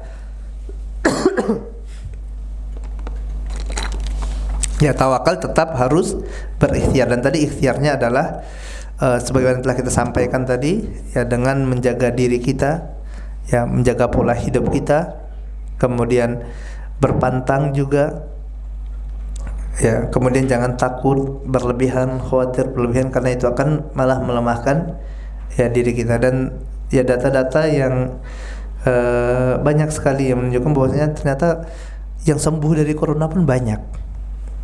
Ya, selama ini kita disibukkan dengan seolah-olah akan nanti jadi kayak Wuhan gitu kan, orang-orang dikantongi semua gitu, gambarnya kan seperti itu. Ya, padahal yang sembuh itu pun banyak. Ya, dari sekian juta, sekian ribu orang yang meninggalnya 2-3 orang gitu kan, persentase kesembuhan itu besar. Ya, jadi, ya, jangan takut, jangan khawatir berlebihan. Ingat kita memiliki Rabb Allah Taala yang Maha Penyayang. Ya, yang Maha Pengampun. Allah Maha Penyayang kepada hamba-hambanya. Ya, dan tadi seorang muslim kalau dapat musibah ini merupakan kebaikan bagi dirinya. Allah hapuskan dosa-dosanya, Allah tinggikan derajatnya. Dan rasa ini saja, ya, yang dapat kita sampaikan. Sudah, ya, kalau udah 8:30 kan, tidurnya jam 9 tadi. Baik, kita cukupkan sampai di sini. Ya, apa yang benar dari pembahasan ini datang dari Allah Taala, dan yang salah datang dari kelemahan ilmu ana dan dari syaitan. Dan ana minta maaf kalau ada kesalahan-kesalahan dari apa yang ana sampaikan. Kita akhiri dengan baca doa kafaratul majelis. Subhanakallahumma bihamdika asyhadu an la ilaha illa anta astaghfiruka wa atubu ilaik. Assalamualaikum warahmatullahi wabarakatuh.